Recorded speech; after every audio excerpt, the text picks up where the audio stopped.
Yogi Surissima! Dabura conseguiu alcançar o ápice do Jujutsu Terráqueo. Ele definitivamente expandiu seu domínio com um acerto garantido. É uma técnica relacionada à base ofensiva para tentar acabar com o Mahoraga juntamente com a sua técnica de reversão. A questão, meus amigos, é que o Dabura, ele tomou essa atitude de expandir o seu domínio, mas talvez ele não tenha realmente premeditado, calculado totalmente as consequências de expandir um domínio, principalmente contra um Shikigami da Invencível, que está invicto contra um domínio ou contra domínio. Nós vamos falar sobre esse ponto fraco que o Dabura não prestou atenção depois da vinheta.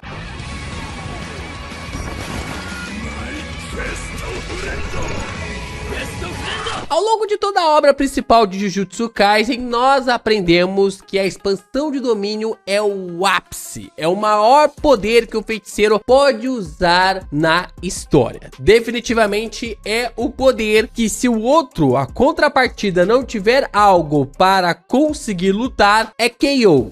KO, é ali Fatality, é Brutality, acabou, já era, não tem mais como competir. Isso é algo realmente colocado e explicado e detalhado muito na trama principal. Não é simplesmente um bônus, um ataque ou um simples poder, não, é uma maneira garantida que você acertará o seu ataque contra o seu oponente, com tudo que tem. Não tem como desviar, não tem como escapar do ataque, a não ser que você tenha outros métodos, como no caso o Cesto de Vime ou até mesmo o domínio simples. Mas se for um domínio, uma expansão de domínio bem refinada, até mesmo o domínio simples e o Cesto de Vime, eu ia falar o Ceto, o Cesto de Vime, eles são meio que tipo assim, quase como se fossem inúteis, O Cesto de Vime, ele é um pouco mais resistente devido ali à permanência do selo, mas enquanto existir ali o domínio, a base ali para a expansão, o personagem, aquele que está usando o domínio, vai conseguir derrotar o seu adversário. Nós vimos isso muito bem na disputa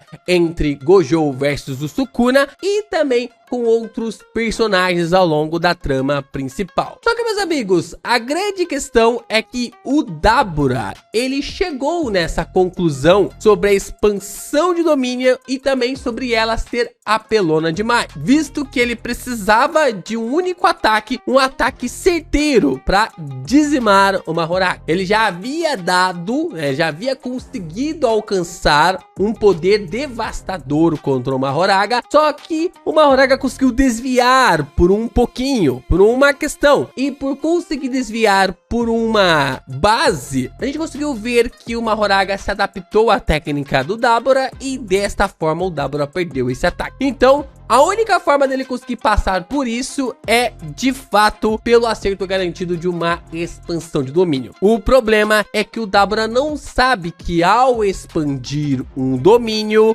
o grande benefício que se vem com isso também é carregado com um viés terrível. Meus amigos, Jujutsu Kaisen módulo tem realmente criado um hype absurdo com personagens que foram apresentados há 21 capítulos. Gegeko também tem construído uma boa história em cima da base criado tanto em Jujutsu Kaisen Zero quanto também em Jujutsu Kaisen, a obra principal. E agora nós estamos aqui observando o que o Dabura vai premeditar nos próximos capítulos. E é claro que a gente está aqui também, na verdade eu estou aqui também pedindo para você deixar o seu like, se inscrever aqui no canal e também continuar compartilhando os nossos conteúdos. Seguimos a nossa meta aqui para marcarmos e atingirmos a base de 170 mil inscritos até abril. A gente tem a nossa meta aqui para conseguimos alcançar 200 mil até o final do ano, então até abril a gente chega aqui na nossa marca de 170 mil inscritos. Então se inscreva, se vocês querem mais conteúdos de Jujutsu, se inscreva aí no canal. Você também pode continuar contribuindo com o canal do Geek Brasil, mandando seu hypar, mandando seu valeu, mandando aqui um pixzinho. Você pode se tornar membro aqui do canal, continue a fortalecer o canal do Geek Brasil desta maneira, para que a gente consiga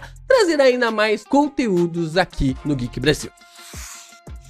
Como nós visualizamos na trama principal de Jujutsu Kaisen, podemos chegar aqui à conclusão que existem dois tipos de expansão de domínio. O primeiro que nós temos é as que não tem acerto garantido ofensivo. Esse é um tipo de expansão de domínio que busca trazer vantagens garantidas para o feiticeiro. E dessas características que nós temos como essas vantagens, nós observamos dois benefícios. Um benefício quase certeiro contra os seus adversários, por exemplo ali do Higuruma, que consegue a espada, acho que é o carrasco, né? A espada do carrasco, ou até mesmo consegue tirar a energia amaldiçoada do seu oponente, ou tirar a técnica amaldiçoada do seu oponente. O Higuruma sempre vai estar na vantagem. Ou também ali o Hakari, que está sempre indo atrás do Jokenpô e ao mesmo tempo conseguindo energia amaldiçoada infinita e podendo estar naquele estado de êxtase que a gente acompanhou em tantas batalhas. E a gente pode observar também uma entrada mais rápida através ali das barreiras, numa disputa ali de expansão de domínio contra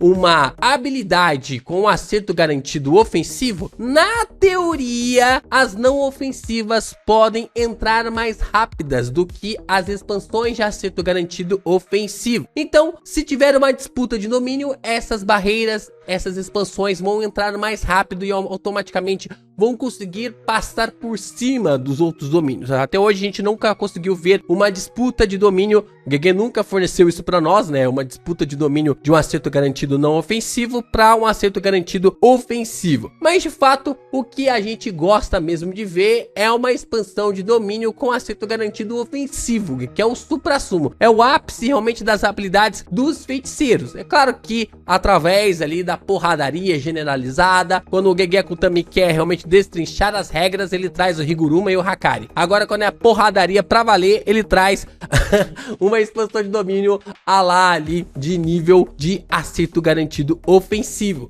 E através desse nível nós temos dois feiticeiros que chegaram no suprassumo através dos refinamentos de sua técnica. Os dois feiticeiros que mais mostraram esses refinamentos foi o Sukuna e o Gojo. Em suas expansões, tanto um quanto também o outro, eles empatavam em tudo e dessa forma os seus acertos garantidos se anulavam. Então, quando o Gojo expandiu seu domínio, quando o Sukuna expandiu seu domínio e abria-se uma disputa, é claro que o acerto garantido se anulava. E aí o que eles tinham que fazer? Eles tinham que lutar dentro da expansão para conseguir quebrar a expansão um do outro, desestabilizar a expansão do outro. O Sukuna tentava continuar ali com os ataques dos cortes, mas ao mesmo tempo tentava aplicar algum tipo de ataque. O Gojo vinha com a porrada com o azul em seus punhos. Isso foi gerando cada vez mais conflitos entre os dois personagens, até levar na morte, até culminar na morte do Satoru Gojo no capítulo 236.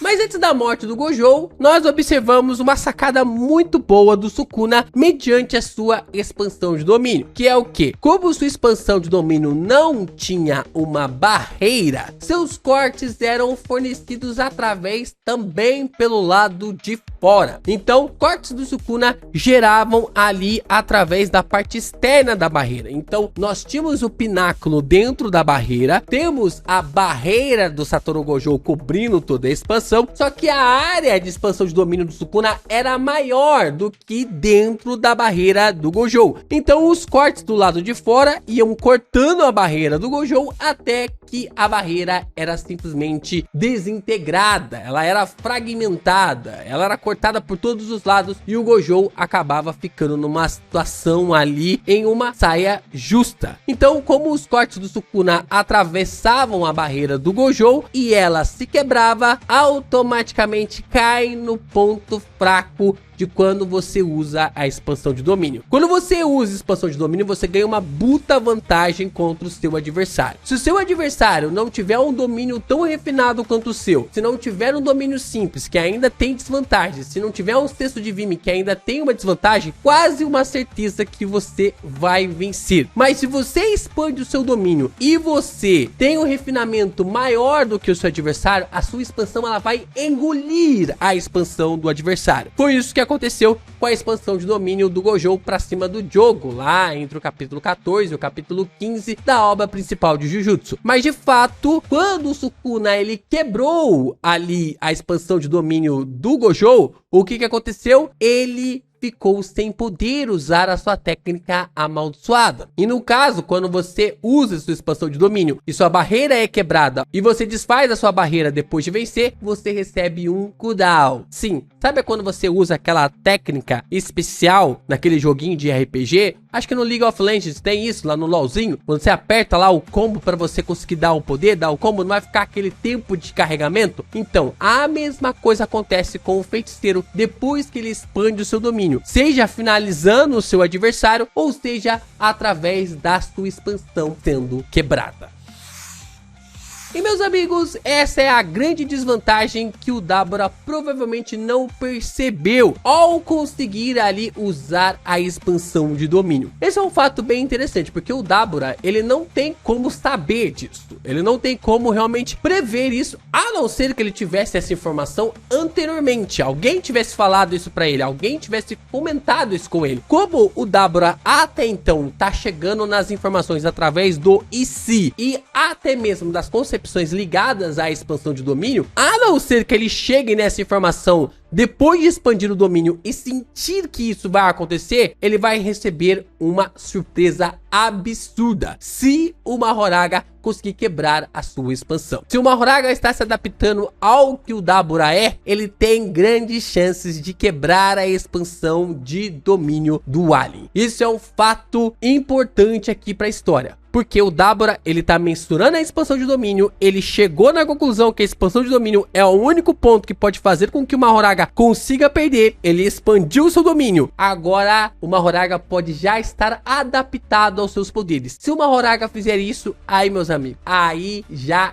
era. Não tem mais nada que o Dabura possa fazer e ele vai lutar contra o Mahoraga sem técnica amaldiçoada, só com seu poder amaldiçoado, sem ter domínio simples, sem ter ali nada que possa conseguir parar os ataques do Mahoraga. O Dabura se colocou realmente aqui em um buraco. E não é a primeira vez que o Mahoraga vai fazer isso. Como eu disse para vocês, ele está invicto. Ele é o invencível nas expansões de domínio. Toda vez que o Mahoraga foi colocado dentro de uma expansão, ele conseguiu quebrar. Todas as vezes. O Mahoraga já fez isso com a Yoruzu, né, quebrando sua expansão de domínio. Sukuna ficou se adaptando à técnica da Yoruzu durante toda a batalha, com o leme do Mahoraga ali na sua cabeça, girando, girando, girando. E depois ele acabou trazendo o Mahoraga. O Mahoraga simplesmente acabou com a técnica da Yoruzu e também ali acabou com a expansão de domínio. Como a Yoruzu ficou sem a sua técnica amaldiçoada, logo o Mahoraga acabou finalizando ela também. No caso, o Mahoraga também fez isso com o Satoru Gojo, inclusive passando ali pelo acerto garantido da técnica amaldiçoada do personagem. Ele conseguiu passar do acerto garantido e conseguiu passar pela adaptação, quebrando a expansão de domínio.